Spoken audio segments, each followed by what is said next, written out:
que j'aime bien, c'est que c'est toujours, même avant d'avoir commencé, je ne sais jamais de quoi je vais parler. Alors c'est toujours intéressant de partir en freestyle et de regarder un petit peu comment l'énergie elle bouge. Alors depuis le mois de janvier, j'ai fait, je sais pas, ça doit être la cinquième conférence, je crois, ou quatrième, je sais plus, quatrième ou cinquième, peut-être la cinquième. Jusqu'à juin, là c'est la dernière avant de redémarrer après en septembre sous une nouvelle forme. Pour l'instant, ces conférences-là, je leur ai donné des titres parce que ça parlait, ça appelait. Il y avait sur les synchronicités, sur l'intuition, etc. etc. Sur des thèmes qui étaient plutôt spirituels. Alors ce que j'appelle spirituel, moi je le veux quand même dans la matière. Hein, c'est parler avec les anges, c'est sympa, mais si ça ne te permet pas de rencontrer des gens, d'avoir des conversations intéressantes, de gagner de l'argent, de vivre de ta passion, de faire des voyages, c'est bien, mais ça ne sert pas à grand chose. Voilà. Et à propos de faire des choses, donc cette conférence-là, qui est la dernière là, pour le mois de juin, et donc pour cette année scolaire, elle a pour thème Compostelle, un chemin initiatique. Alors j'en parle parce que je l'ai fait. Tout à l'heure, dans l'après-midi, j'étais au café à côté, et je parlais avec un mec qui m'expliquait ce que lui pensait de Compostelle. Et je lui ai dit, bah, c'est cool, enfin vous pouvez vous masturber autant que vous voulez sur ce que vous pensez que c'est, puisque c'est moi qui l'ai fait. Hein, après, si quelqu'un d'autre l'a fait, il aura aussi une autre idée de ce que c'est. Chacun le fait pour des idées, des raisons différentes. Ce soir, j'aimerais bien, comme toutes les conférences que j'ai pu faire, j'aime qu'elles soient interactives, donc je vais avoir besoin de vous, hein, je vais avoir besoin que vous ayez envie d'interagir avec moi. C'est pas un moment dans lequel je suis tout seul à parler, vous écoutez, puis au bout d'une heure ou une heure et demie, vous dites merci, puis vous repartez, il n'y a pas d'intérêt. Je veux ces conférences comme étant des mini-stages, c'est-à-dire que ce que je propose en stage ensuite un week-end par mois est à peu près sur le même modèle dans lequel il y a plus d'intimité, où il y a 2 jours où on peut travailler en profondeur, on peut aller contacter les émotions, on peut aller contacter des ressentis. C'est là-dessus que je travaille. Alors je vais essayer que cette conférence soit le plus émotionnelle possible. C'est grave qu'on t'a vu c'est vrai. Je vais essayer que cette conférence soit le plus émotionnelle possible et puis qu'il y ait le plus d'interaction avec le public. Alors, tout à l'heure, j'ai vu, je ne sais pas comment tu t'appelles, tu m'as dit que tu avais déjà fait Compostelle. Quelques fois. Il y en a d'autres qui ont fait Compostelle, qui ont déjà marché, il y en a qui font de la randonnée un peu.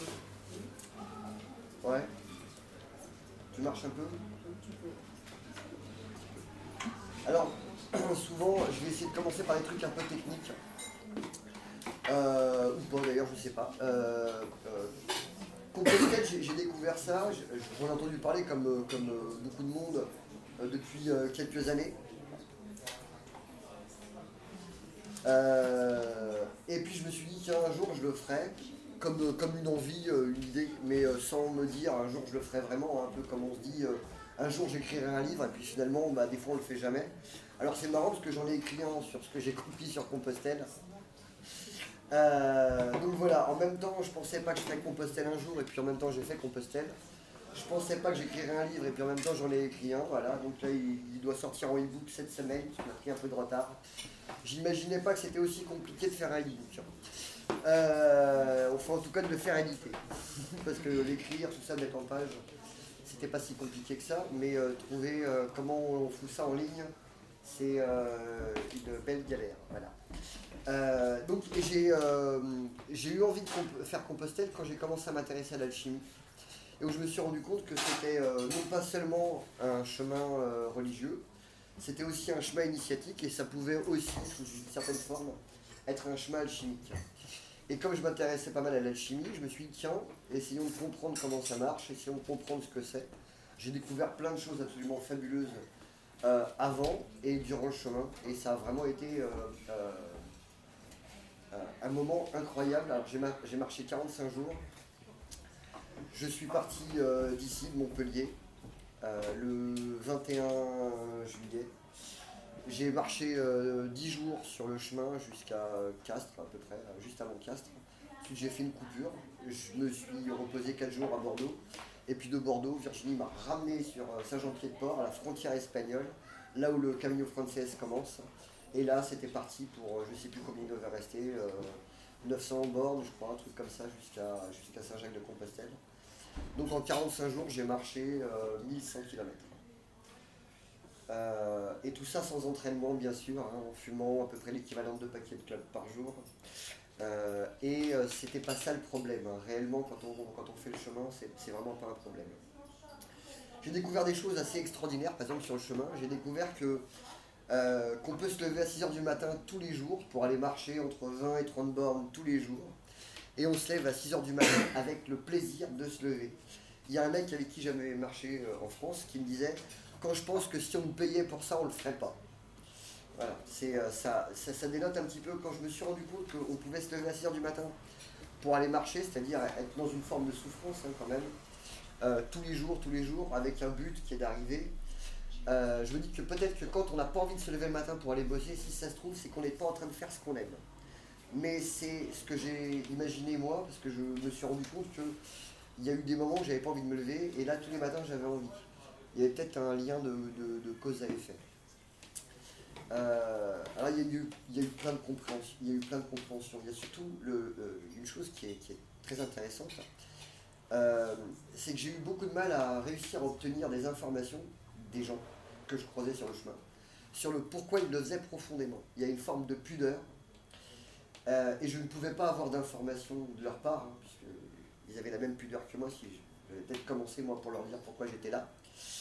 Peut-être qu'ils m'auraient un peu plus parlé, mais j'avais autant de pudeur qu'eux. Et finalement, je vais essayer de classer un petit peu cette pudeur.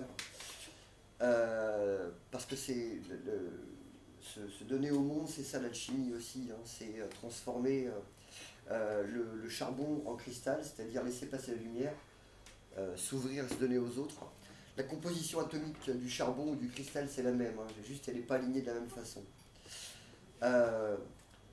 Je crois que pour beaucoup de gens que j'ai rencontrés sur le chemin, je pense que, en tout cas je vais parler pour moi, en même temps je fuyais quelque chose, et il y a une forme on a envie d'aller loin et d'échapper à un quotidien, une routine, des problèmes, et tout ce qu'on veut.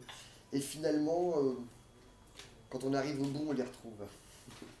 Ce qui est marrant, c'est que là où on va, il y a en même temps le problème et la solution, parce qu'on a pris le temps de la digérer. Et c'était assez drôle parce que je voulais faire le chemin depuis très très longtemps, et si avec Virginie on s'était pas engueulé comme du poisson pourri pendant 3 mois, à se demander si on devait se séparer, je pense que j'aurais encore aujourd'hui l'idée de faire le chemin de Compostelle, et je pense que je n'aurais toujours pas fait le chemin de Compostelle. Et il a fallu que j'en arrive à un moment où il y a une vraie rupture émotionnelle avec moi-même, pour qu'à un moment donné je n'ai plus rien à perdre, que je me dise bah vas-y, je prends 8,5 kg sur le dos, et vogue la galère, on y va, on verra bien, ça va me laisser quelques jours pour réfléchir, ça va peut-être me permettre de comprendre des trucs. Et quand je suis arrivé à Santiago, à Saint-Jacques-de-Compostelle, je vais chercher mon diplôme de l'honneur, où ils mettent la crédentiale pour te dire que tu as bien fait ton boulot, tu as bien composté partout où tu es allé, tu as bien fait tes 1100 km. Et donc je suis en train de faire la queue, il y en a pour 3 heures avant de l'avoir, parce qu'il y a pour avoir la Compostela, il faut faire au moins les 100 derniers kilomètres. Alors tous les Espagnols ne font que les 100 derniers kilomètres. Hein. Il y a des moments où il n'y a personne sur le chemin, ou alors très très peu. Enfin, quand je dis très peu, c'est relatif, on est toujours entre 200 et 500 sur la route. Hein. Mais là, on passe de 500 à 2000. Hein. C'est Disneyland en mode pèlerinage. Et donc il y a 3 heures d'attente, et je l'appelle, et je lui dis, je viens d'arriver, elle me dit, je suis sur la route, j'arrive. Voilà, elle est venue me chercher en bagnole. Et donc 2 jours après, quand on revient, je refais les 1500 km en bagnole, là, qui nous séparent mais en voiture en 15 heures. C'était assez bizarre de le faire en 45 jours, et ensuite de le refaire en 15 heures. Et ça a été un moment assez magique d'être à la pointe, à Fisterra. On ne peut pas aller plus loin, il y a la mer après. On appelle ça le bout du monde. Et de ressentir cette émotion. Voilà. Bon bah là voilà, ça y est, je me suis perdu dans ce que j'étais en train de vous dire, là je sais plus sur quoi avancer, il va falloir, c'est maintenant que j'ai besoin de vous. La soudeur, t'as cassé, du coup pourquoi t'as fait ce chemin? Pour quelle raison? Tu vas retrouver tes problèmes à la fin, c'est quoi le problème? Bah c'est, ouais, alors la pudeur, le problème, j'avais plein de questions auxquelles je voulais trouver des réponses, et j'avais le sentiment que dans mes relations, dans ma relation, dans mes relations, dans mon boulot, j'arrivais à une impasse, j'arrivais pas à développer mon activité, je n'arrivais pas à stabiliser ma relation, je n'arrivais pas à me sentir épanoui dans ce que je faisais et avoir le retour de ce que j'avais envie de donner. Et j'y suis allé en me disant je vais arriver là-bas ou pendant je vais trouver la réponse. Et puis finalement je me suis rendu compte que non, hein, ce que j'ai compris pour moi c'est qu'il n'y avait pas... tu trouves pas la réponse, tu acceptes qu'il n'y en ait pas. Voilà, durant le chemin j'ai compris que je trouverais jamais de réponse définitive qui me permettrait de me rassurer dans ma vie et que ce qu'il fallait c'est accepter le mouvement. Il fallait accepter que le bateau tangue tout le temps. Il faut accepter de commencer à avoir le pied marin et d'arrêter d'être des marins d'eau douce et de sortir que par des mers d'huile. Voilà, j'ai compris ça.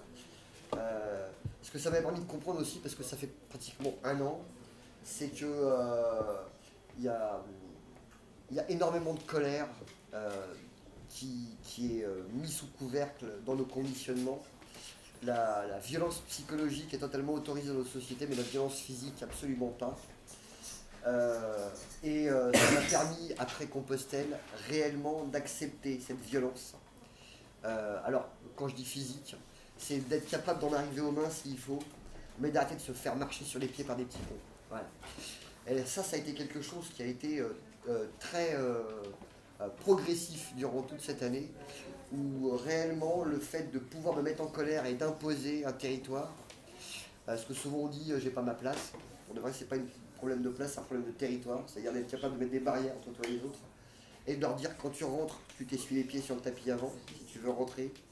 Ça c'est vraiment marquer le territoire, et ça demande à le poser avec justesse, et j'ai passé toute cette année finalement moi, à poser énormément de colère face à des choses que je trouvais absolument pas... enfin, que je laissais faire et que je trouvais pas juste parce qu'il n'y avait pas d'équilibre. Ça veut pas dire qu'il y a des choses qui sont injustes. Dans mon discours, ça fait un peu bizarre. Mais en tout cas, de poser un vrai territoire, c'est toute l'année, ça a été mon boulot. Jusqu'à encore dernièrement, où vraiment j'ai posé des vraies colères face à des gens. C'est vraiment hyper jouissif. C'est pouvoir se mettre en colère en sachant que tu n'en veux pas à l'autre, mais que tu le fais par amour, parce que tu poses ton territoire, pas parce que l'autre est un con, hein, mais parce que toi tu veux pas qu'il te prenne pour un con, tu ne le laisses pas faire. Ça c'est hyper jouissif, vraiment. Il y a quelque chose d'absolument incroyable. Après voilà, je sais pas. Qu'est-ce que je vais bien pouvoir vous dire d'autre sur le chemin de Compostelle? Si alors tiens. Alors, c'est pas quelque chose de vrai, hein, on m'a raconté ça sur le chemin, j'ai trouvé que c'était assez juste. Alors d'abord, il y a plusieurs chemins, je vais essayer de faire comme ça. Vous connaissez, il y a 4 chemins, c'est les quatre cartes. As, pique, carreau et trèfle. Vous connaissez? Alors trèfle, on marche pour aller à Compostelle. À cœur, vous savez où on va? Il y a 4 chemins. À cœur, on va à Rome. Et à pique, on va à Jérusalem. Et à carreau, eh ben c'est le chemin intérieur. C'est-à-dire que là où tu vas, ça vient à toi. Ce chemin intérieur, qu'on en fasse un des trois ou qu'on fasse les trois, à chaque fois qu'on va quelque part, ce quelque part vient à nous. C'est aussi ça la résonance. C'est-à-dire que ce que je cherche, te cherche. Donc, ce que j'y ai trouvé, finalement, c'était ce que j'avais besoin de trouver et pas ce que je pensais devoir trouver.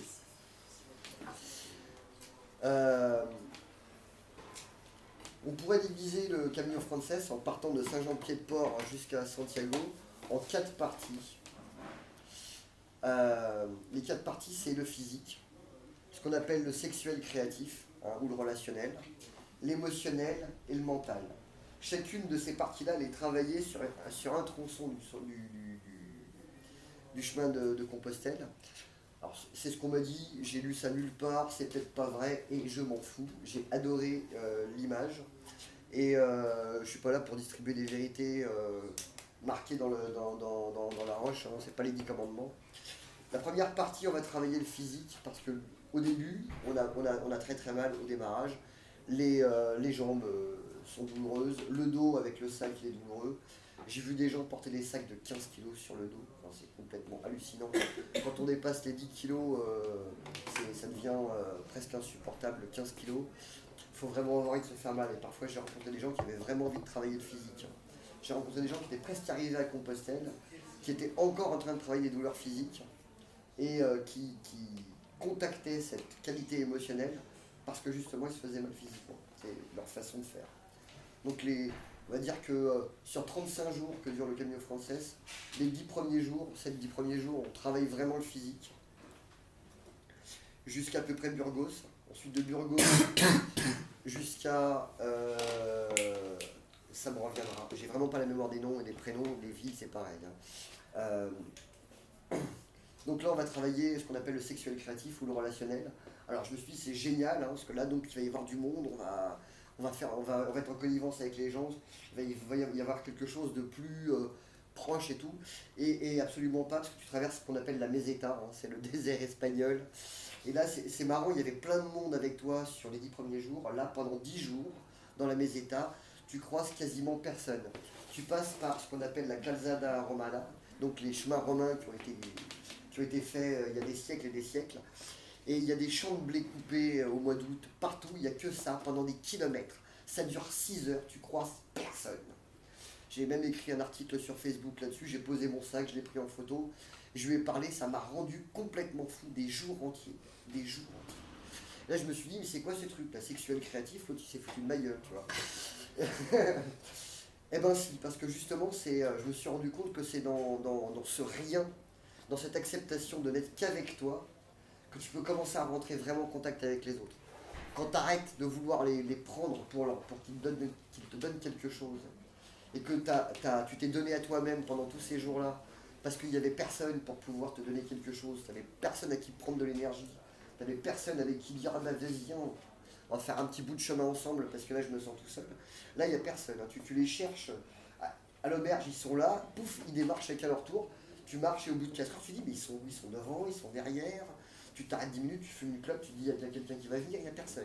Tu ne sais pas comment c'est possible. Donc là, j'ai vraiment découvert le plaisir de cette solitude. Ensuite, il y a à partir de Léon, c'est ça, Léon, à partir de Léon, jusqu'au Cebreiro, on va travailler l'émotionnel. Et alors là, c'est vraiment très drôle parce que le physique, ça va, là, c'est bon. La solitude, on l'a connue, et d'un coup, il y a plein de petites auberges. On n'arrive pas loin de la Galice. Les paysages sont absolument magnifiques. Ça devient vallonné comme ça, alors que pendant 20 jours, on était quand même sur du plat, et c'était quand même assez monotone. Là, ça recommence à être drôle pour les gens. Quand on arrive au Cebreiro, c'est la même montée que quand on passe le premier jour, où on part de Saint-Jean-Pied-de-Port pour aller à Roncevaux. Là c'est pareil, hein, ça monte, c'est 1200 km d'altitude, c'est 30 bornes, un truc comme ça, pour aller jusqu'au premier village, enfin qui n'est même pas un village. Enfin c'est à peu près la même, mais là on va travailler vraiment l'émotionnel. Quand on arrive au Cebreiro, c'est un moment qui est absolument, pour moi, qui a été un moment absolument magique. Faut savoir que juste avant de partir à Compostelle, je lis Le Pèlerin de Compostelle de Paulo Coelho, qui m'a énormément inspiré aussi pour le faire. Et sans spoiler le film, il y a un moment important du livre qui se passe au Cebreiro. Et à ce moment-là, de la même façon que lui, ce moment important se manifeste pour moi, où je trouve mon bâton de pèlerin, que j'ai laissé à la maison, j'aurais pu le donner aujourd'hui. Voilà. Et où je trouve mon bâton de pèlerin qui m'attend sur le bord de la route. Et c'est vraiment un morceau de bois, quoi. Mais on dirait qu'il a été taillé comme un bâton de pèlerinage que quelqu'un a dû laisser là, je ne sais pas. Et alors que ça faisait quelques jours que je marchais sur son bâton, parce que j'en avais cassé 2 avant. Et donc du Cebreiro ensuite jusqu'à la fin, là on va travailler le mental. Alors je me suis dit tiens, qu'est-ce que ça va être que travailler le mental? Et quand tu arrives avec ces Disneyland, je te jure, le mental tu le travailles, parce que tout le chemin, il y a eu tous les pèlerins qu'on a rencontrés sont des gens qui ont fait des bouts de route ou qui faisaient le chemin tout entier. Je sais pas, il devait y avoir une dizaine de personnes avec qui j'ai commencé et on s'est retrouvés le jour même à la fin ensemble. Donc on crée vraiment des liens d'amitié avec des gens qu'on croise et qu'on recroise tous les jours dans les auberges dans lesquelles on s'arrête, quand on va manger un bout de soir, etc. On crée vraiment, il y a une émotion de complicité avec les autres qui devient très très forte. Et quand on arrive là, les 100 derniers kilomètres commencent à Saria. Arrivé à Saria, voilà, les gens sont là, ils ont des tout petits sacs à dos, ils font ça, ils portent leurs valises dans les bus d'étape en étape. C'est vraiment absolument Disneyland, hein. Ça ressemble plus du tout à ce qu'on a connu avant. Et c'est là où le mental joue énormément, parce que là d'un coup il faut aussi accepter que ça aussi c'est le chemin. Que Disneyland, que des écoles de mômes par 20 fassent le chemin, parce que c'est une initiative pour eux, qu'il y ait des gens en fauteuil roulant qui fassent les 100 derniers kilomètres, qu'il y ait des gens qui viennent marcher ces 5-6 derniers jours pour avoir leur Compostela parce que ça fait bien ou parce qu'il faut le faire. D'un coup, ça casse un peu le truc de l'image qu'on voudrait avoir du pèlerin, qui porte son sac sur le dos, qui a ses chaussures usées. J'aurais pu vous ramener, je les ai encore, les pompes. Elles étaient données pour 1000 km, hein, les Salomon que j'ai achetés. Elles ne pouvaient pas faire plus, hein, elles étaient déchirées de partout à la fin. Le rituel, c'est d'aller à Muxia et de les brûler sur le bord de la mer le soir. Enfin, brûler ça plutôt autre chose. Et donc ça a été un moment pour travailler le mental, ça a été assez compliqué. L'énergie dans laquelle on est n'est plus du tout la même, et en même temps ça fait partie du chemin.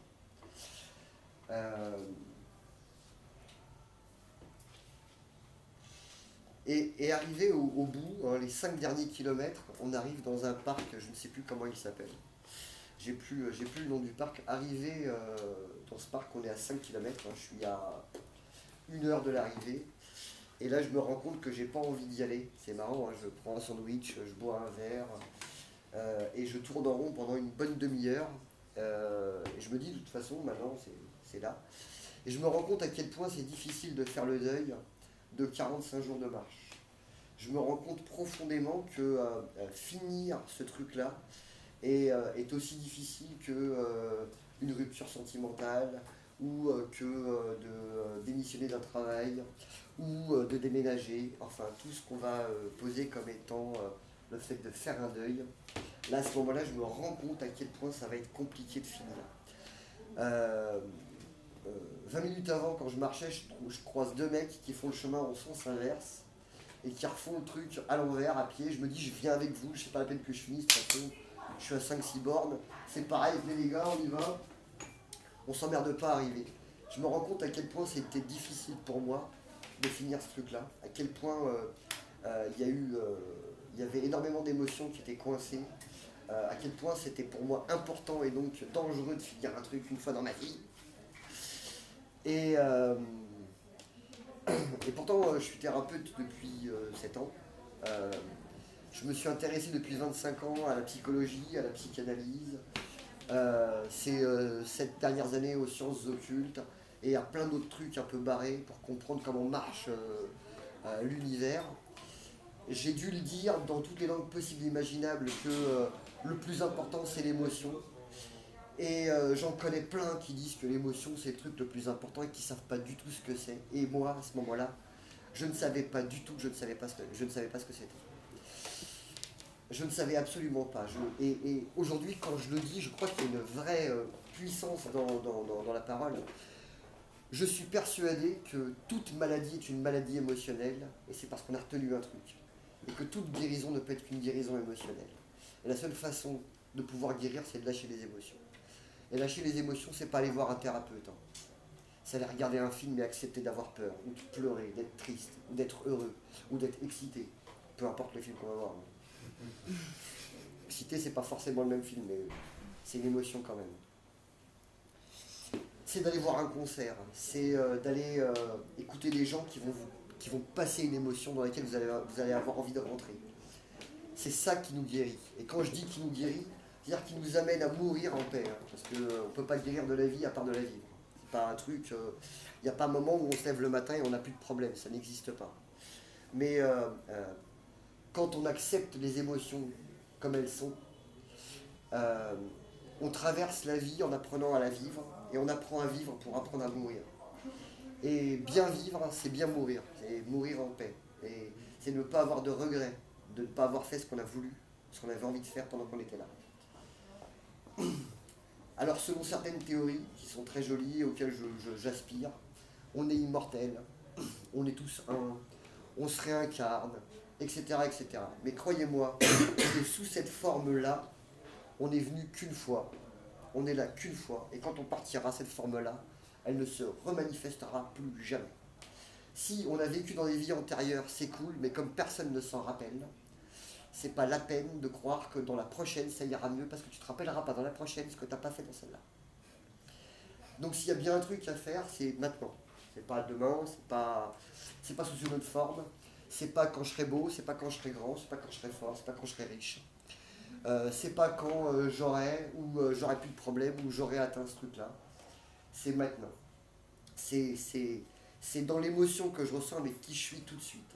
C'est pas quand j'aurai ce que je pense devoir avoir pour enfin pouvoir me montrer aux yeux des autres et leur dire haha, vous voyez, j'ai raison, parce que moi, j'y arrive, et vous pas. Alors que personne n'arrive jamais à rien.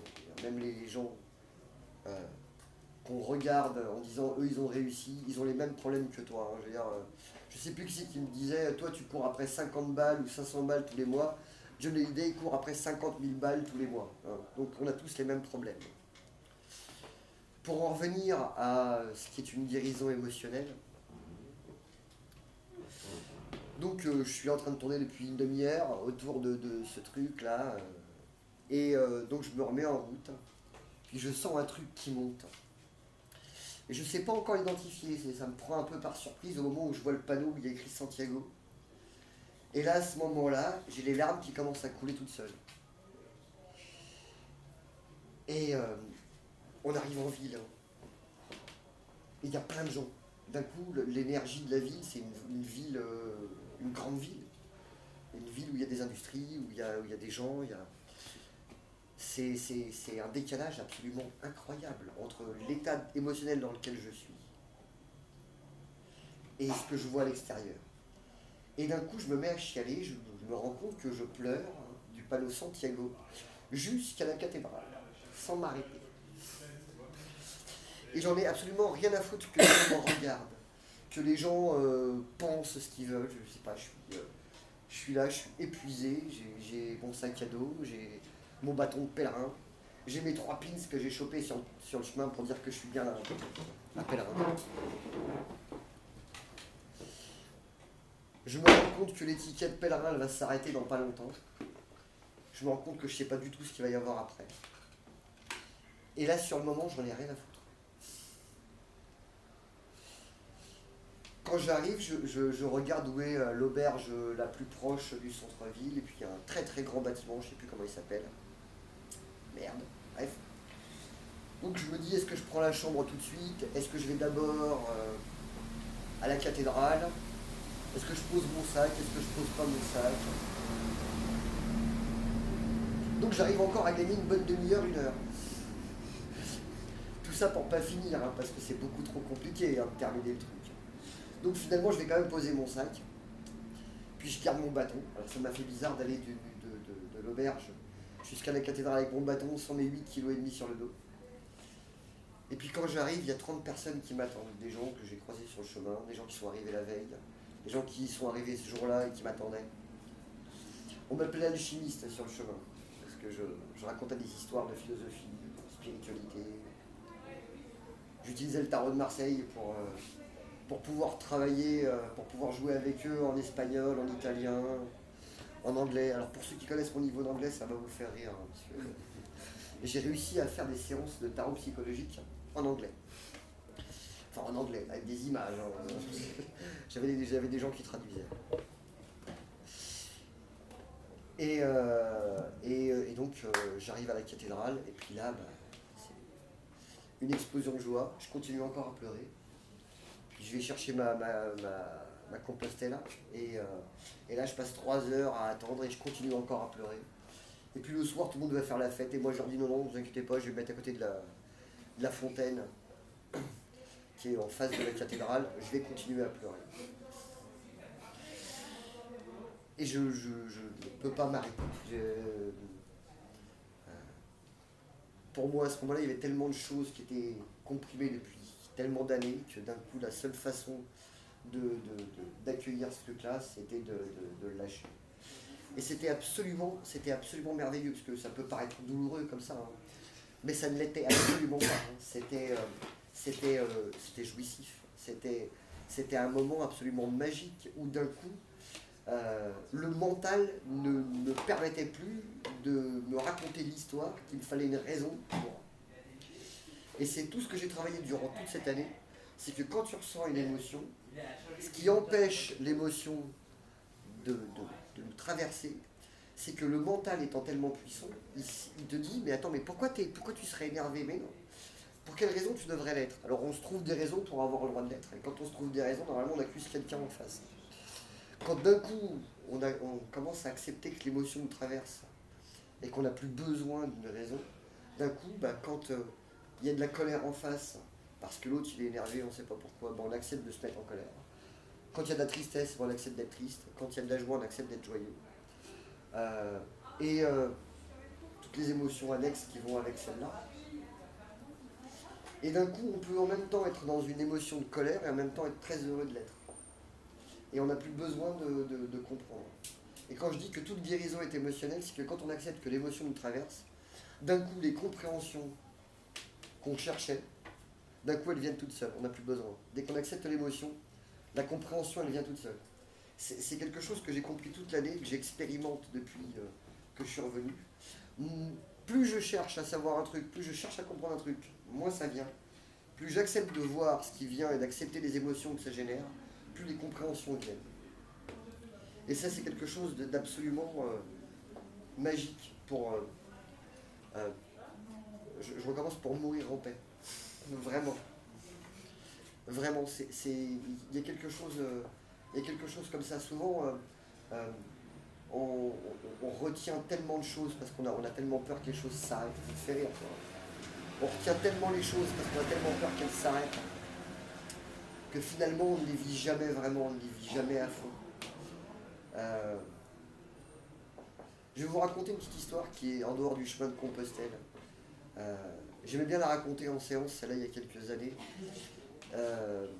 C'est l'histoire d'une nana qui vient me voir et qui me dit vous savez Georges, hier j'ai rencontré un mec, on était dans un bar et c'était magnifique, c'était merveilleux, j'ai passé une soirée sublime, on se regardait dans les yeux, on était tombés amoureux l'un de l'autre. Et puis ça faisait 2h30 qu'on parlait, et puis à un moment donné, il me raconte que dans 7 jours il part et puis il va faire le tour du monde. Et il ne sait pas s'il va revenir, s'il revient il ne sait pas quand. Alors j'étais totalement effondré parce que moi ça y est, je me voyais déjà vivre avec lui, j'avais envie qu'on vive une histoire superbe et tout, machin. Et puis non, parce qu'il part dans 7 jours, donc non, c'est pas la peine, quoi. Et puis elle passe la semaine à penser à lui tous les jours en se disant ah merde, quel connard s'il n'était pas parti. S'il partait pas, peut-être qu'on aurait pu vivre un truc.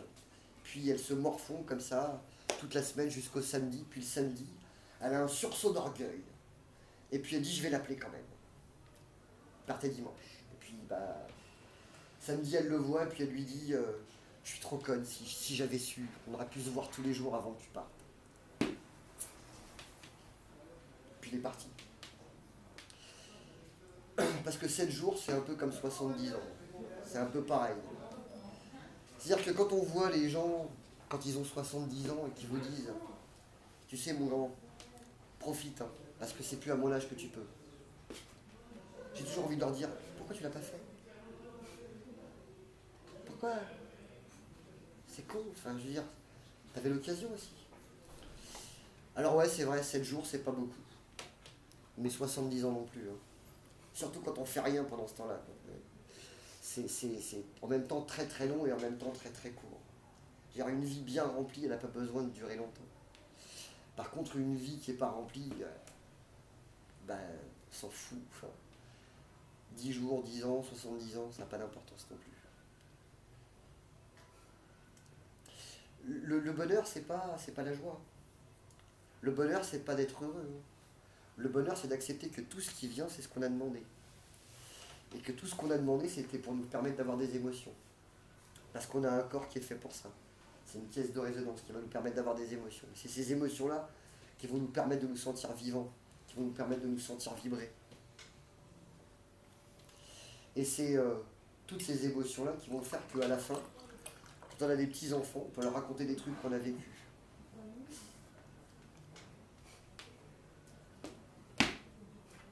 Vous aimez tous les histoires que vos grands-parents vous racontent. Hein.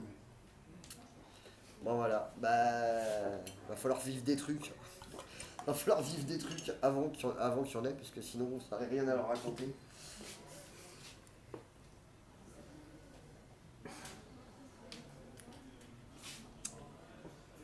Voilà. Voilà Compostelle. C'est quand on dit il y a un avant et un après, je vous assure que c'est vrai. Je vous assure que c'est vrai. Surtout quand on le fait d'une traite. Alors après, je sais pas, je ne l'ai pas fait tronçon par tronçon. J'ai marché il y a quelques mois, j'ai marché 6 jours avec mon fils. Je l'ai initié. Ça a été un grand moment aussi. Ça a été un grand moment de bonheur. Il a 19 ans. Il a 19 ans maintenant. Pardon, fiston, si tu regardes. Ça change tous les ans. J'ai marché avec lui pendant 6 jours. Et au bout du 4e jour, on est arrivé, on avait marché 28 km ce jour-là. C'était une belle grosse étape avec des belles grosses montées, des belles descentes de merde qui fatiguent bien le physique. Et quand on arrive dans le village dans lequel on devait s'arrêter, on est en train de marcher avec un mec qu'on a croisé sur la route, moi je suis devant. Et puis je le vois qui commence à prendre du retard, là il a pris 100 mètres, 200 mètres, il a 300 mètres derrière moi. Il marche tout doucement, il est vraiment crevé, il n'en peut plus, il est mort. Et puis on arrive, je me retourne et je le vois, et puis il me fait comme ça, stop. Enfin, et là il pleure. Et là il pleure, mais vraiment il pleure. Et il craque la structure émotionnelle. Il pleure, donc je le laisse arriver tranquillement. Ça lui laisse 10 minutes, hein, en marchant tout doucement, sur ses pauvres pieds bien endoloris. Et puis je le prends dans les bras. Et puis il me dit, putain, qu'est-ce que je retiens? Qu'est-ce que je retiens?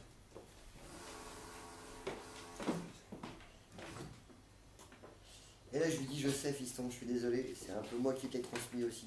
Bon, ta mère y est pas pour rien, mais on va pas parler d'elle. Et bien sûr que la construction psychologique des uns et des autres de ce qu'on est, on l'a hérité de nos parents, on le donne en héritage à nos enfants. Tout ce qu'on va travailler nous, on va leur permettre de ne pas avoir à le faire. Mais comme c'est infini, de toute façon, ils auront aussi leur part de boulot de toute façon. Et à chaque fois qu'on fait quelque chose, on leur permet à eux d'aller un peu plus loin que nous. Et quand il me pleure dans les bras, finalement, il me fait un superbe cadeau. Il me permet aussi de me regarder, il me permet de voir aussi l'héritage que je lui ai donné. Et donc on marche 2 jours de plus, et le dernier jour, c'est le 7e jour, on marche pas, mais on va prendre un covoiturage pour rentrer, et puis là, ça dure une bonne demi-heure où il a une crise d'angoisse, il se rend compte à quel point c'est douloureux, à quel point on s'inflige des trucs innommables avec les autres, à quel point on se renie, à quel point on se rejette, à quel point on fait des courbettes pour être aimé par les autres, à quel point ça prend de l'énergie, à quel point c'est douloureux, à quel point on se ment.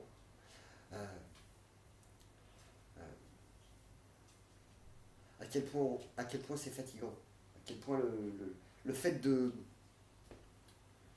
que le mental soit toujours en train de reformater le système pour toujours avoir la bonne image aux yeux des autres, à quel point c'est usant et c'est fatigant. Voilà. Et c'est encore un très beau cadeau qu'il m'a fait. J'ai beaucoup aimé sur le chemin quand les gens lui demandaient alors, ça te plaît? Il dit ouais, bah, je ferai le reste, hein. La question ne se pose plus de savoir si je le ferai ou pas. La question c'est de savoir quand. Et je sais pas si ce que je viens de vous dire créera des vocations, peut-être pas, peut-être. Peut-être que vous aurez envie, peut-être que vous y trouverez autre chose que ce que j'y ai trouvé. Parfois j'ai l'impression que certaines personnes avec qui j'ai parlé n'ont rien trouvé, en même temps c'est pas... Si on cherche rien, on trouve rien. Je rentre dans une pièce, il peut y avoir plein de trucs. Hein. Si tu cherches rien, tu vas rien trouver. Si tu cherches tes lunettes et qu'elles sont bien cachées, tu vas trouver plein d'autres trucs. Et peut-être que tes lunettes sont sur ton front ou sur le bout de ton nez. Mais c'est parce qu'on cherche un truc qu'on trouve des trucs. Pas toujours ce qu'on cherchait en plus. Hein. C'est exactement la réflexion que je me suis fait en arrivant au bout. C'est que je n'ai pas du tout trouvé ce que je pensais. Et je crois que je suis encore en train de trouver des trucs au fur et à mesure, parce qu'évidemment, on n'en revient jamais complètement.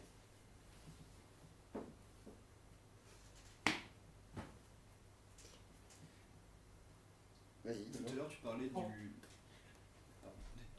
des derniers kilomètres en parlant du fait que les 100 derniers kilomètres, du coup, il y a tous les Espagnols qui reviennent pour rejoindre, pour faire le chemin, pour avoir leur Compostela, et juste pour ça, en fait, est-ce qu'il n'y a pas une forme dans ce chemin, bah, il en fait partie. Est-ce que cette partie-là du chemin, c'est pas pour justement aller déboîter ton orgueil? Parce que bah regarde, en fait, bah, tout le monde peut le faire, juste toi t'as fait plus pour rien en fait. Et du coup c'est ça. Ok. C'est exactement ça, ça fait partie aussi du chemin.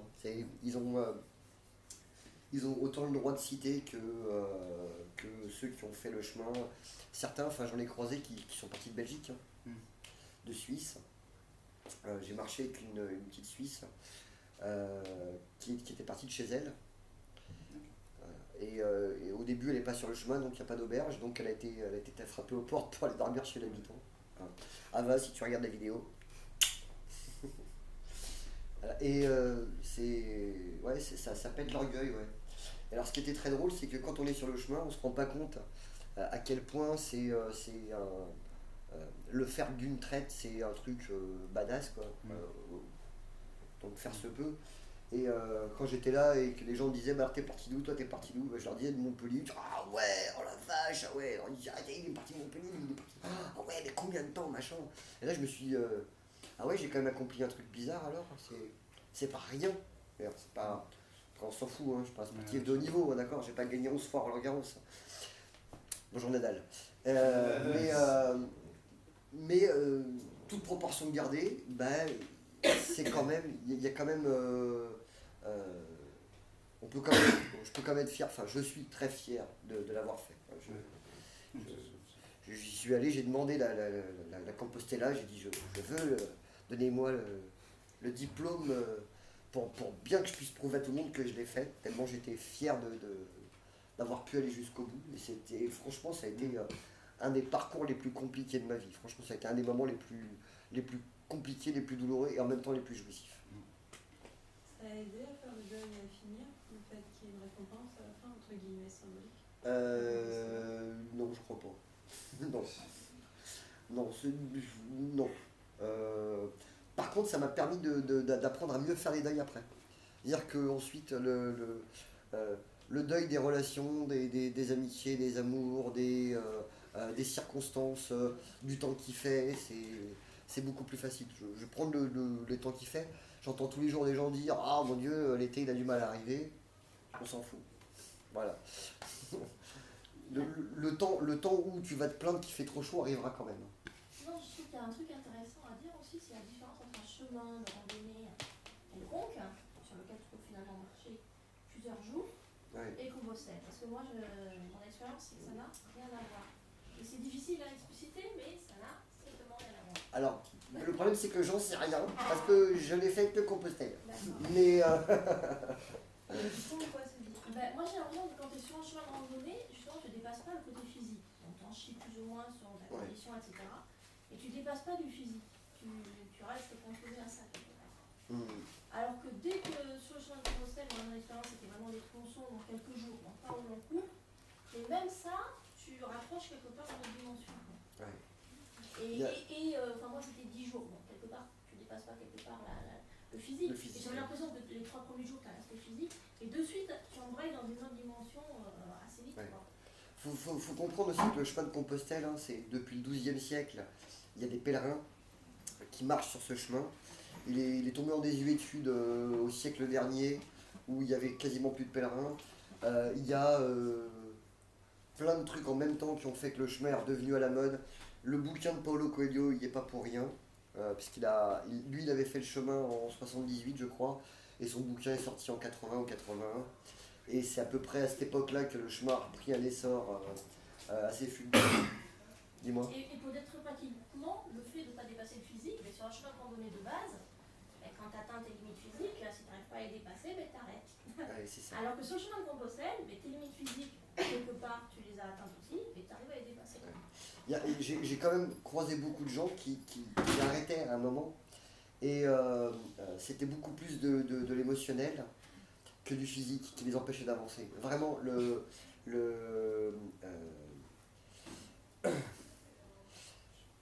faire le chemin, ça apporte une modification profonde. Quand alors, pour ceux que j'ai rencontrés, quand j'ai eu le sentiment qu'ils avaient beaucoup plus peur de trop changer et que quand ils reviennent, on ne les reconnaisse pas. Et donc à un moment donné, où ils cassaient la machine, ils se froissaient un genou, une cheville. Alors moi j'ai marché quasiment tout le chemin avec une cheville en vrac et j'ai rencontré une petite chinoise qui m'a fait un petit massage à la chinoise. Donc autant dire que je me suis demandé si le lendemain j'allais pouvoir marcher. Puis finalement le genou était très bien. Et puis 2 jours après c'est retombé dans la cheville. Et j'ai marché les 2 dernières semaines avec une cheville en vrac, avec une cheville comme ça. Et comme j'avais absolument envie de finir, et que j'avais besoin de finir, et que j'avais pas le choix de finir, je m'étais interdit de ne pas finir. J'ai fini avec le genou en vrac et la cheville en vrac, et j'ai quand même fini.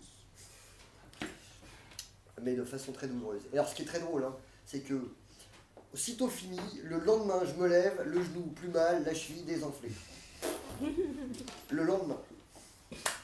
Comme moi, c'est un... Tout est absolument psychosomatique pour moi et j'en avais la preuve concrète. J'aurais arrêté le chemin avant, ça aurait dégonflé pareil. Ouais, donc sur le chemin, il faut savoir que depuis le XIIe siècle, il y a plein de pèlerins. Quand on marche, certains jours, dans un état de transe dans lequel on est, où on est et dans sa tête, et sur le chemin, et en train de parler avec les autres. Et moi, souvent seul, parce que j'aimais beaucoup démarrer... pardon, vas-y. J'aimais beaucoup démarrer ma journée tout seul, et puis ensuite, au fur et à mesure des pauses des uns et des autres, de faire des rencontres plus ou moins probantes. Mais j'aimais démarrer le matin à 6h30, 7h, tout seul. Non, mais ils sont passés là, je savais ce que j'avais à dire, mais je ne sais pas où je voulais aller. C'était quoi la phrase juste avant? Ta cheville, ça allait mieux. Non, je te jure, j'étais passé au psychosomatique, et après t'as enchaîné là-dessus. Ah ouais, donc vous n'avez aucun moyen de me rattraper, quoi. J'ai laissé aucune balise arrière derrière moi. Tu veux qu'on mette un retour en arrière? Non, j'aime bien les faire d'une traite, il n'y a pas de montage chez moi. Bout de décoffrage. Bref, ouais, donc, oui, c'est ça, ouais, il y a les 12 siècles de pèlerinage. Oui. Il y a des jours où on sent sous nos pas, on sent les pas de tous ceux qui ont marché avant nous. Vraiment, il y a un moment où, arrivé en Espagne, où au début on dit bon camino, alors c'est tout le monde, c'est bon chemin. Et il arrive un moment, je ne sais plus exactement à quel endroit, où on commence à te dire Ultreia et Suseia. Et c'est du latin, c'est du vieux latin, qui veut dire au-delà de tes pas. C'est compliqué parce que c'est au-delà de tes pas, donc c'est à chaque fois un peu plus loin, mais en même temps que c'est plus loin, c'est plus haut. C'est-à-dire que à chaque fois que tu marches à l'horizontale, il y a quelque chose qui se passe à la verticale. Mais ce qui se passe à la verticale, c'est en dehors de toi. C'est pas toi qui vas trouver la verticalité. C'est ton horizontalité, c'est le fait que tu fais l'expérience horizontale qui te permet de comprendre quelque chose qui est vertical. Et il y a une très belle chanson, alors elle n'est pas belle, hein, c'est pas vrai, qui s'appelle Outreya, si vous voulez la trouver sur YouTube. C'est pas beau, c'est juste que c'est, voilà, quand tu l'écoutes sur le chemin, et que tu es en train de marcher et que ça te donne de la force, de la puissance pour continuer à marcher encore 2 heures ou 3 heures alors que tu as la cheville en vrac. Il y a un moment donné où cette chanson devient émotionnellement belle. Voilà. Mais pour de vrai, c'est un chant religieux. Et voilà, il y a une puissance dans ce mot Outreya, il y a une puissance qui est extraordinaire. Il y avait un truc qui m'était venu, mais non. Des questions? Tu avais parlé de la transe. Tu avais une forme de transe quand tu marchais. Ouais. Je sais pas si tu parlais de que tu voulais partir tout à l'heure. Ouais, peut-être. La transe, parce que c'est de la méditation en mouvement. Il y a des gens qui font du yoga, ils s'assoivent pour contacter la verticalité. Là, la méditation, elle se passe dans le mouvement. Alors, comme nous les occidentaux, on est vachement dans notre tête, hein, parce que ces trois-là, ils marchent très bien, ces trois-là, ils marchent pas du tout. Contrairement aux hindous qui, eux, donc, doivent s'asseoir, parce que ces trois-là marchent très bien pour eux. Nous, quand on marche, finalement, on va gérer nos deux hémisphères, droite-gauche, droite-gauche. Donc, on va redonner une place plus importante à l'intuition. Là où, dans nos sociétés, on nous fout à l'école à partir de l'âge de 3 ans et on nous demande de raisonner constamment, tout le temps. Hein, même avant, je veux dire, un enfant de 2 ans, il tombe, il se fait mal, ou le petit vient, il va voir maman, il a mal, il pleure. La première chose que la mère fait, c'est: qu'est-ce que t'as? Il faut que tu donnes une raison à il faut que tu donnes une raison à ton émotion. Mais c'est comme ça qu'on a été éduqué, donc c'est pas mal ou bien, hein, tout en étant juste, ça ne permet pas au cerveau droit de prendre toute sa place et de façon intuitive d'accueillir une émotion. On ne sait pas faire ça ici. Et c'est pour ça que marcher, c'est quelque chose qui, à mon sens, a un véritable intérêt pour laisser venir les émotions. Travailler le corps a un sens pour laisser venir les émotions. Voilà. Et cette transe, c'est 45 jours de transe. Si je reprends de mémoire le nombre d'endroits dont je me rappelle, le nombre de gens que j'ai rencontrés, le nombre d'endroits où j'ai des images, où je me suis arrêté, il y en a très peu finalement. Sur 45 jours, si je me rappelle de 10, on est bien. Le reste, c'est de la transe. T'es là et t'es pas là. Il y a une forme d'habitude à ce que ça change tout le temps, que ça en devient une habitude. Et donc cette habitude-là fait que tu arrives dans un endroit, l'auberge elle ressemble à ça, de toute façon demain ça sera autre chose. Donc s'il n'y a pas eu une rencontre émotionnelle, à ce moment-là, ça disparaît. Et ce n'est pas grave. Mais j'ai senti que c'était une transe de 45 jours quand j'arrive à 5 km et que je vois le panneau Santiago. Là, d'un coup, je me réveille, comme quand on est en séance d'hypnose. Ferme les yeux, boum, tu tombes. Et puis, au bout de 20 minutes, l'autre, il fait 1, 2, 3, ouvre les yeux. Puis tu dis, waouh, merde, ah ouais, quand même. Alors que quand t'es dedans, tu t'en fous, quoi. Je veux dire, t'es dedans. Tu peux boucler autant que tu veux à l'intérieur. Est-ce que quand tu fais le chemin, t'as pas une peur en mode j'ai fait tout ça, je suis en train de comprendre plein de trucs, et quand je vais revenir, je vais tout niquer. Je vais tout niquer avec tout ce qui est ma vie, revenir dans ce truc-là, revenir dans toute la structure et tout ça, est-ce que je vais pas tout reniquer Alors, ouais, ça c'est des choses que j'ai entendues, ouais. Avec... alors, pas tout à fait ça, hein. Je vois ton... Mais j'ai entendu, j'aimerais bien continuer à pouvoir contacter autant d'intuitions que sur le chemin. Alors effectivement, non, parce que le chemin est propice au fait qu'il y ait plein d'intuitions, qu'il y ait plein de synchronicité, que les choses se débloquent super facilement, super rapidement. Ça prouve juste que c'est possible. Sauf que dans la vie de tous les jours, dans des endroits qu'on connaît, il y a un vrai travail à faire pour continuer à être dans cette même dynamique. Et ouais, c'est très très dur. Après, on peut jamais revenir comme on était avant. Ouais. C'est pas possible. Donc, ça peut s'apparenter, on peut retrouver des comportements similaires à ceux qu'on avait avant, mais c'est plus tout à fait, ça peut plus être tout à fait les mêmes. Enfin, il y a vraiment un avant et un après. Il y a vraiment un avant et un après. En tout cas, de ce que moi j'ai expérimenté, il y a vraiment un avant et un après. Après, j'ai rencontré des gens qui avaient fait Compostelle, hein, je les trouvais très cons quand même. Hein. Donc j'imagine qu'avant ça devait être pire, tu vois, enfin, s'il y a un avant et un après. Mais peut-être pas, peut-être pas pour tout le monde, j'en sais rien. Là, je peux dire que moi je sais que ça m'a profondément transformé. Tout en étant toujours le même, mais profondément transformé. Est-ce qu'il y a des questions auxquelles vous voudriez que je réponde, des questions sur le chemin lui-même, sur ce que j'ai dit, sur... Faire le chemin sans dormir dans les auberges, c'est possible? Ouais. Ouais. Il y en a plein que j'ai rencontrés qui le faisaient en tente. Alors après, si c'est une question de prix, les auberges en Espagne, c'est 5 € la nuit. Hein. Ouais. D'accord ? J'ai fait des auberges avec piscine à 8 € la nuit, donc voilà. En France, c'est un peu plus cher. En France, c'était à 15 balles, entre 15 et 20. Mais en France, c'est un peu plus cher. Après, je suis parti de Montpellier jusqu'à Castres. Franchement, en France, le chemin de Compostelle, c'est des chemins de randonnée, c'est des GR. Okay. Donc si tu es un randonneur, c'est cool. Si tu aimes la randonnée, c'est cool.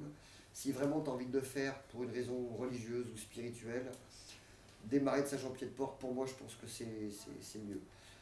Moi, franchement, au bout de 10 jours, ça va commencer à me gonfler, là, les chemins de GR où c'est tout droit et le chemin, il te fait faire comme ça pour te faire tourner pour aller visiter une église, rentrer dans un tout petit village où il n'y a rien et il n'y a personne, pour revenir sur tes pas, tu as fait une demi-heure pour faire un lacet. Non, enfin bon, t'as quand même envie d'arriver jusqu'à Compostelle, quoi. Donc vous êtes gentils les gars, essayez de nous mettre des chemins droits, quoi. Enfin bon, en même temps c'est des GR, donc ça a son utilité quand tu fais de la randonnée. Pour la randonnée, voilà. C'est pas forcément ce qui me plaisait le plus. Pour répondre à ta question des tentes, ouais, plein, en tente, plein. J'en ai vu plein.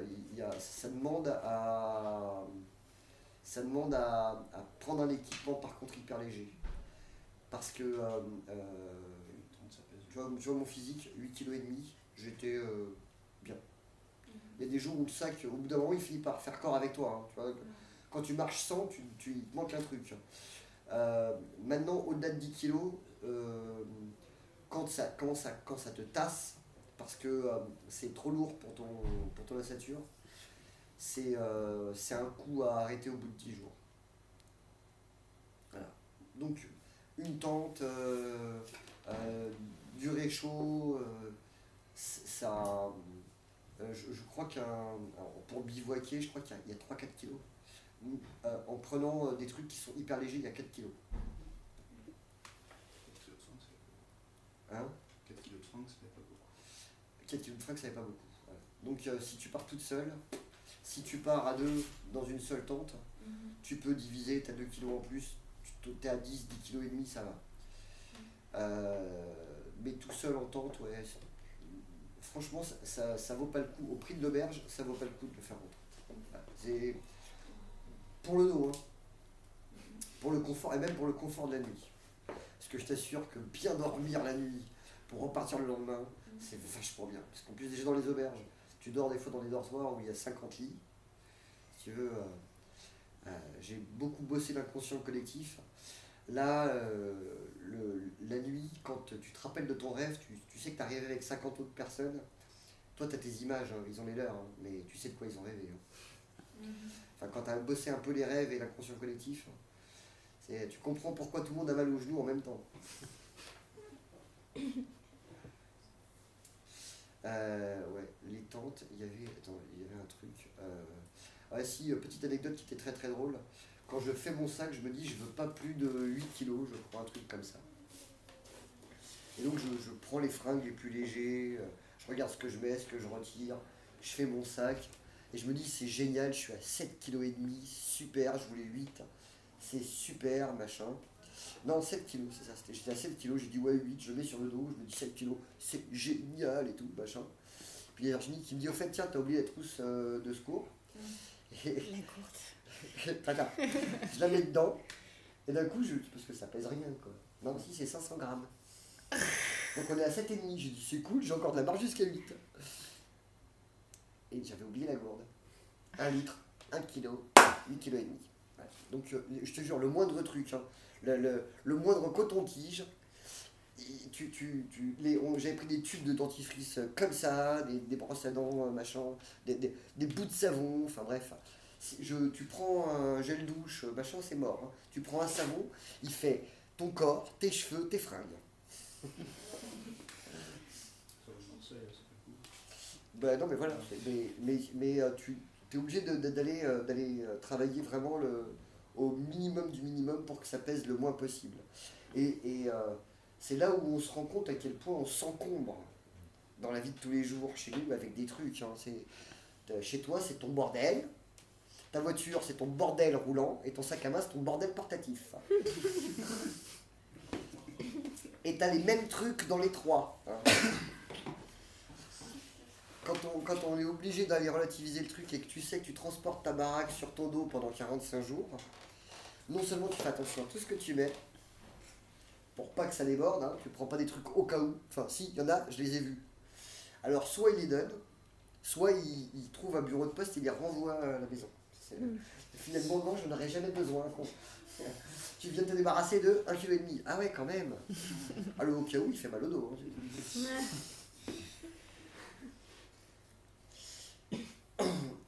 Donc tu relativises les possessions, le besoin de possession. Et puis il y a un truc aussi qui est très drôle, c'est que quand tu as oublié un truc dans une auberge, genre un chargeur de portable,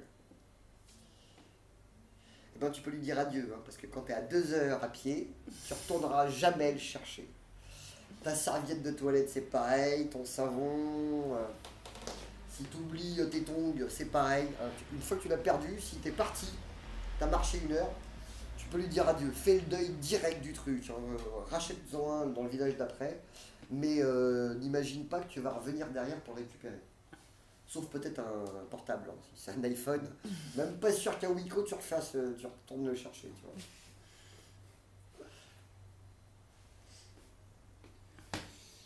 Des questions? Non. Je suis à combien? 1 heure.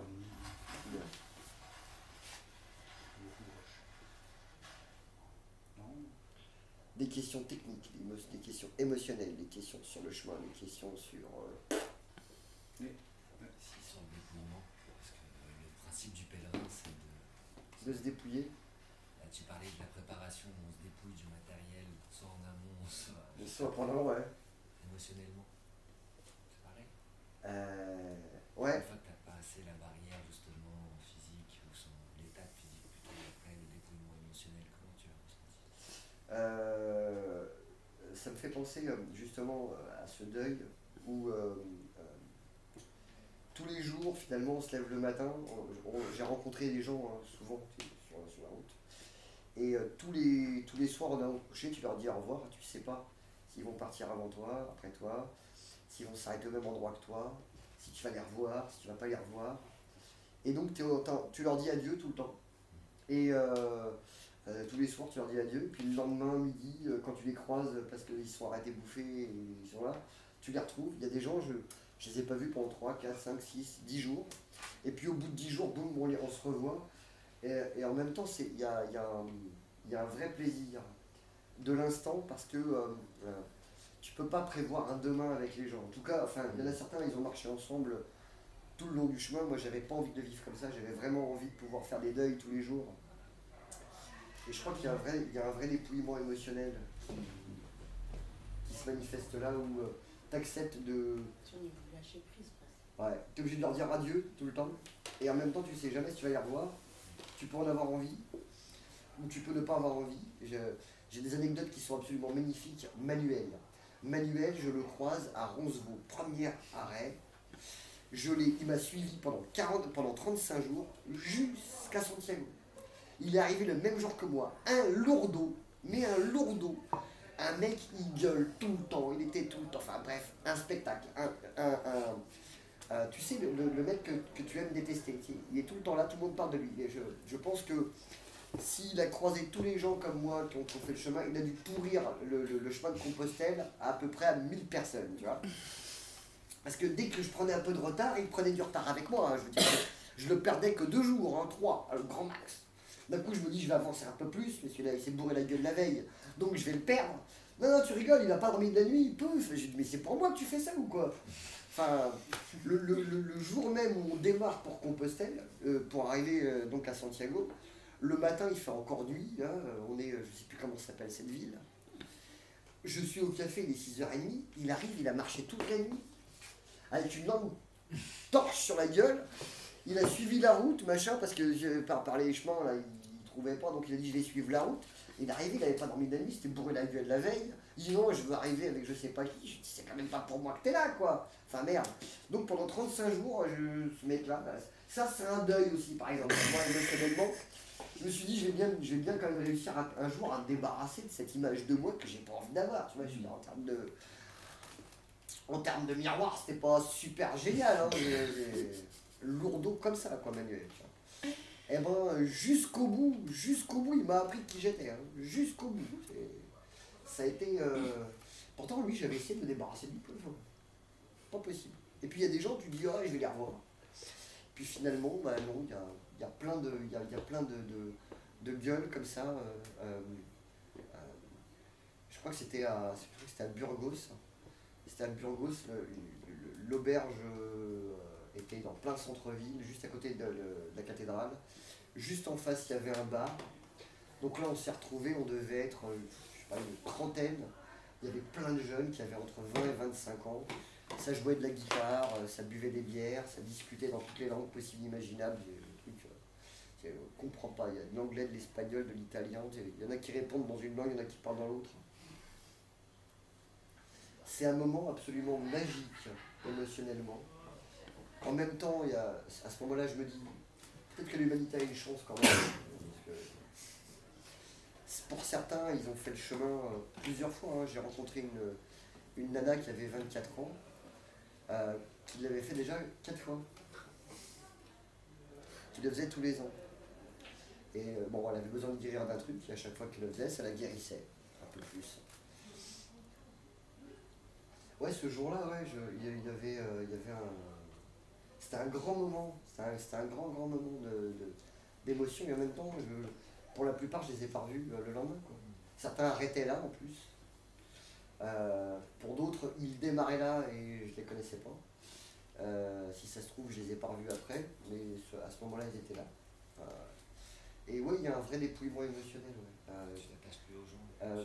T'as plus t'attacher. Non, t'acceptes de les pleurer tout en les laissant partir. C'est peut-être plus profond, mais c'est moins matériel aussi comme rapport aux autres. Ouais, c'est beaucoup plus complexe à observer, parce que souvent on cherche à être détaché des événements, alors que je pense que c'est une conception mentale, ce qu'on appelle détachement. Je crois que le deuil, accepter que l'autre ne soit pas là, et qu'en même temps, si tu es avec toi, il te manque pas, et qu'en même temps, tu pourrais avoir envie qu'il soit là. Là, c'est pas tu me manques. Sentimentale que le détachement n'a pas. J'ai pas compris. Le deuil a la dimension sentimentale que le détachement n'a pas. C'est ça, voilà, c'est ça. Cette capacité de deuil,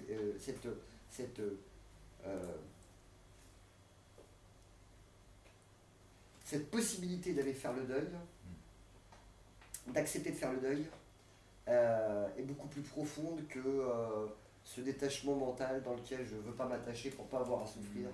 Donc si je veux pas, c'est que c'est trop tard. Tu vois, j'ai déjà mis. Voilà. J'ai déjà mis le cadenas sur le truc, et puis après je fais semblant que je l'ai pas mis. Et après, sur le plan mental, je trouve que c'est important aussi, parce que le lâcher prise, il est important. C'est-à-dire que comme tu gens chiants quand même, en général. Toutes les questions qui peuvent t'occuper dans la vie quotidienne, et ben, tu les lâches sans problème. Tu penses à avancer, manger, boire, dormir, laver tes affaires quand tu arrives pour avoir du propre le lendemain. Ouais, c'est ça. Te laver toi et dormir. Et tout ça était ravi. Donc, ça élimine pas mal de... Tu lâches pas prise, hein, tu lâches pas prise. Hein. Ça se fait malgré toi parce que t'as pas le choix. Oui, c'est trop de lâcher prise. Tu te concentres sur ce qui est... Ouais, c'était marrant, au bout de 2 jours, ça m'avait créé un tel décalage horaire qu'à un moment donné, je traverse une route, je vois passer des bagnoles, et là, ça fait 2 jours que tu marches à 5 km/h, tu vois. J'ai appelé ça, je marche tel Lucky Luke vers l'ouest, à la vitesse de mon ombre. Et je vois passer des bagnoles, 70-80 qui passent, et d'un coup, ça crée dans ma cage thoracique une pression avec oh mon Dieu, mais ils ont des préoccupations dans leur vie. Ils vont chercher les enfants à l'école, il faut vite qu'ils rentrent, ils ont oublié de faire ci, ils ont oublié d'éteindre la lumière, machin. Et toi, tu es là avec ton sac à dos et tu te dis oh la vache, je suis tellement loin de ce truc-là que ça fait que 2 jours que je suis parti. Waouh! Donc t'imagines au bout de 45 jours, tu vois. Les préoccupations de faut payer les factures, voilà, incroyable. Ça reviendra quand ce sera le moment, là, ça ne l'est pas. Ça faisait pas un peu pareil le soir à l'auberge quand vous vous retrouviez tous? Genre, il n'y avait pas d'autres gens, d'autres personnes qui venaient pas du chemin qui avaient... Non. Dans les auberges, c'est que pour les pèlerins. T'arrives avec ta crédentiale, t'es obligé de tamponner pour dire que t'es passé par là. Si t'as pas ta crédentiale, tu vas pas. Non, c'est... De toute façon, t'es dans un rythme un peu différent, parce que toi, t'as surtout envie de te coucher. Donc, enfin bon, tu peux avoir envie d'aller dans un bar en soir, mais tu restes pèlerin à l'étape. Déjà, de toute façon, dans les regards des gens, quand ils peuvent arriver, t'es un pèlerin. Soit ils te voient comme un porte-monnaie sur pattes, ça se voit aussi, soit ils te voient comme le pèlerin. Mais de toute façon, t'as l'étiquette. Donc, il y a un moment dans le chemin qui devient très amusant, hein, c'est le moment où on bosse l'émotionnel, là. Juste avant la fin, des 15 derniers jours, alors les 5-6 derniers jours, quand on fait les 100 derniers kilomètres, non, parce que là ça devient beaucoup plus, justement il y a plein de monde, ça devient très profond où on a envie d'arriver, mais 10 jours avant, quand on a passé la Meseta, j'ai jamais autant picolé, fait la fête, sortir le soir, faire le mur, enfin parce qu'en plus les auberges là-bas 10h ils ferment à clé. À Saria, juste avant les 100 derniers kilomètres, à Saria il était 11h, je me suis dit ça ferme à 11h, pas à 10h. On est arrivé, on était 5-6 de l'auberge à pas pouvoir rentrer, la porte fermée. On te regarde là-haut, il y a une fenêtre ouverte sur le balcon, on a dit oh putain, faut qu'on monte, vas-y fais-moi la courte échelle. Je suis monté, je rentre dans le dortoir, pour aller m'ouvrir la porte aux autres en bas. Enfin, il arrive un moment où il y a une vraie complicité. C'est des vrais grands moments émotionnels. Hein. On rencontre, on se connecte avec les autres vraiment très très profondément parce qu'on est en train de marcher pour aller au même endroit. Quoi. Et le retour du coup, le après, revenir dans ce qu'on appelle la réalité? Non, la réalité non, mais dans la vie quotidien. La vie de tous les jours? Ouais. Cette vie-là quoi. Ouais, je sais plus, insupportable je crois au début. Ouais. Ouais, c'était dur. Ouais. C'était difficile, ouais. C'était difficile. C'est un changement de rythme. Je sais plus. Je sais juste que j'étais imbuvable. Non, et pas là. Non, ouais, c'est ça. C'était pas particulièrement imbuvable, mais c'est une ambiance qui est différente, donc il faut se réadapter au monde tel qu'il est là, quoi, en fait, c'est ça. Quand tu as été pendant 1 mois et demi tout seul, avec plein de perceptions, etc., et tu reviens là, avec, comme il disait tout à l'heure, les priorités qui n'en sont pas, les factures, les machins, les trucs, c'est... Et comment toi tu l'as vécu à l'extérieur, pour vous? Parce que à la base c'était aussi en plus une raison... Qu'il soit revenu ou le chemin? Enfin, ton côté de l'histoire, puisque tu peux avoir évolué. Je pense avoir suivi plus ou moins les émotions de la même manière, rester en contact quand même. Donc quand il avait des émotions qui étaient très très fortes, je pense les avoir ressenties aussi. Le retour après a été particulier aussi, il a fallu un temps pour qu'il s'adapte. Mais comment je l'ai vécu, je suis très fière. Je suis très très fière qu'il l'ait fait. C'est une belle aventure, ça nous a fait grandir. On a beaucoup appris de nous avec cette histoire-là, avec le fait de ne pas se voir pendant 45 jours pratiquement. Enfin, au début un petit peu, mais après, une fois qu'il était en Espagne, on ne s'est plus vu. Pas pouvoir communiquer, puis laisser l'espace à l'autre de vivre son aventure et d'en faire le retour s'il a envie de t'en faire le retour émotionnellement, ce qu'il a envie de partager avec toi, lui laisser ce champ-là de découvrir ouais, non, c'est une belle aventure. Ça n'a pas été tout le temps facile non plus, mais j'ai aujourd'hui une observation très positive de ça. Ça a beaucoup changé les choses. Il faut bien comprendre que ce qui nous machine tout le temps dans la vie, c'est qu'on ne veut pas faire le deuil de ce qui n'existe plus. Hein. Souvent, on veille des morts dans une relation, et la relation dans laquelle on était, à un moment donné, on était en train de se scléroser. On avait fermé toutes les portes qui nous permettaient d'évoluer, de faire évoluer la relation. Ce qui permet de faire évoluer la relation, c'est d'accepter qu'elle change. Donc c'est d'accepter de faire le deuil d'une forme pour qu'elle puisse en prendre une autre. Parce que si on n'accepte pas de faire le deuil d'une certaine forme, souvent on va jusqu'au bout, on est jusqu'au boutiste, donc on est obligé de casser le truc et de dire bah c'est fini, je suis plus avec toi, puis on en trouve une autre ou un autre, et puis on recommence depuis le début, et puis on recommence encore sous la même forme jusqu'à ce que ça recasse encore. Ce qui va permettre à une relation de s'épanouir, c'est d'accepter le changement de forme. Juste avant de partir, c'était très compliqué. Partir a été bénéfique. Et ce temps-là a vraiment permis d'aller modifier ce truc-là et d'aller lui donner une autre forme. Et peut-être qu'aujourd'hui, grâce à ça, on arrive à chaque fois qu'il y a besoin de changer la forme de notre relation. C'est de plus en plus facile. Souvent, j'ai tendance à dire, je suis un peu prétentieux, avant elle mettait 3 semaines à comprendre de quoi je lui parlais, maintenant elle met 3 heures, à peu près. Là, je sais, c'est un peu dégueulasse, c'est misogyne, mais j'assume. Voilà. C'est toujours misogyne, tes conférences. Fallait bien depuis le début, là, je l'attendais, tu sais, ça devait arriver. Il y a un moment, le misogyne, il l'a pas dit encore, merde. Il a pas fait un truc misogyne, t'as vu, j'ai même calme, t'as vu dans mon phrasé. On va faire un running gag sur le truc. Non mais... Il va falloir que j'accélère le rythme, parce que je parle beaucoup plus doucement que d'habitude, ça va... Tu peux être misogyne, enfin, aussi tu peux faire des spéciales dédicaces, tout ça. Ah oui. Pauline. Voilà.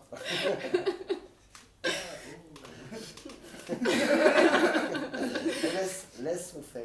Voilà.